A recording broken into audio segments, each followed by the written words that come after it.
Сәлем барлықтарыңызға. Сіздермен бүгін осындай ерекше, өте дәмді әрі түрі де өте әдемі таңғы асты дайындайтын боламыз. Өте пайдалы таңғы ас. Отбасыларыңыз қуанып жейтін болады.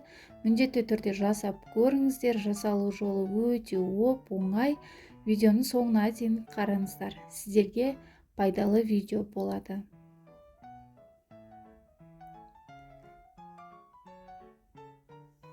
Ең алдымен ыдысымызды алып, сүтімізді саламыз, жылы сүтімізді және 2 жұмыртқамызды салып, шым-шым тұз саламыз.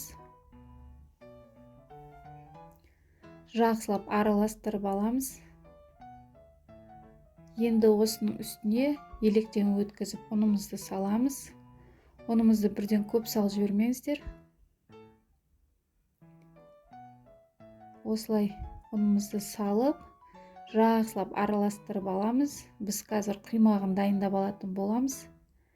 Кәдімгі құймақтан айырмашылығы май және қант салмаймыз бұған. Бізде ақшылдау болып шығады құймағымыз. Міне осылай жақсылап араластырып, осылай қоюлықта болады. Енді осыны тапамызға салып пісіріп алатын боламыз. Міне бізде құймақтарымыз дайын. Көрдіңіздер, міне іреңі ақшылдау және қалыңдау болып келеді. Бірақ барлығы піседі, уайымдамаңыздар. Осылай пісіріп алдым. Енді салмасына бізге қияр керек болады. Пияз және қызықұйрық және қайнатылған жұмыртқа. Әсемдеу үшін осылай салат жапырақтары. Енді осы заттарымызды турап аламыз. Пиязымыз бен қызықұйрығымызды осылай жақсылап турап аламыз. Майдалап.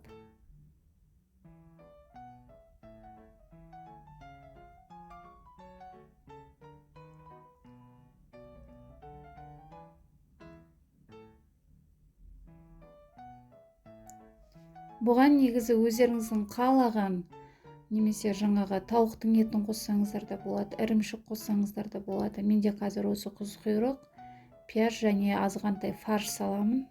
Видеода фарш көрінбей қалыпты қуырылғаны. Қызықұйрықты біз өте жақсы көреміз. Сол үшін молынан қосамын. Менде қазір 4 дана қызықұйрық салдым. Өте дәмді болады. Міндетті түрде жасап көріңіздер. Отбасыларыңыз қуанып, сүйсініп жейтін таңғы ас болады.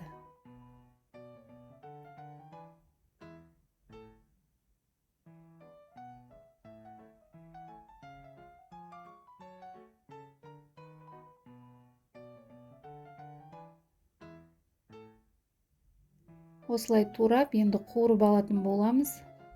Менде қызықұйрық, фарш және пияз үшеуін жақсылап қуырып алдым, кішкентай тұз салып. Енді осыған қайнатылған жұмыртқамызды және қиярымызды салып, жақсылап біркелкі араластырып аламыз.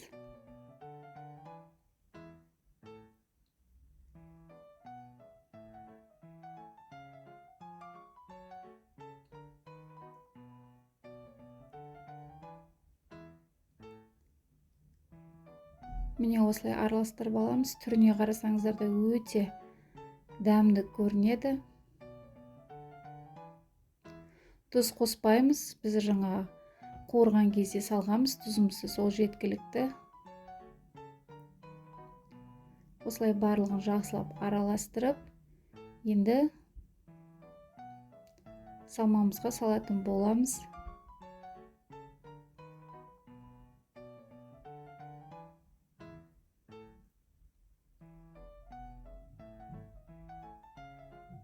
Енді осылай құймақтарымызды алып, ішіне 2 қасықтан саламын. Үлкен қасықтан 2 қасық салып, осылай бүгіп, енді белін осылай көк пиязбен байлайтын боламыз. Кішкене тартып байлаңыздар.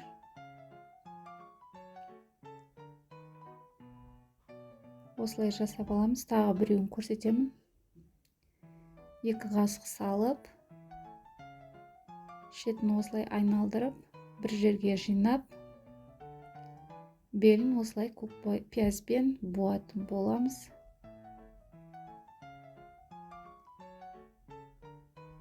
Кішкене ұзындау болып кетсе, кейін кесіп тастайсыздар.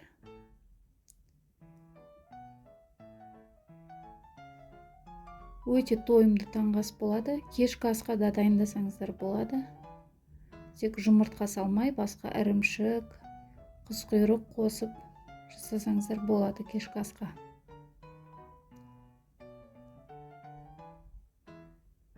Қонақ келгенде де осылай дастарханға жасап қойсаңыздар, дастархандарыңызға ерекше әдемі болып тұрады.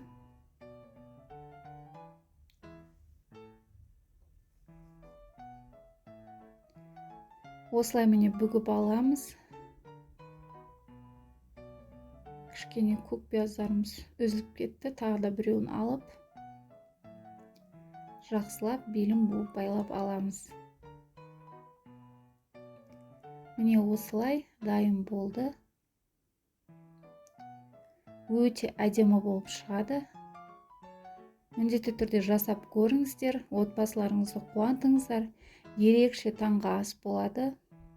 Қонақ келген кезде де осылай дастархандарыңызға жасап қойсаңыздар, дастархандарыңыз әсем болып шығады.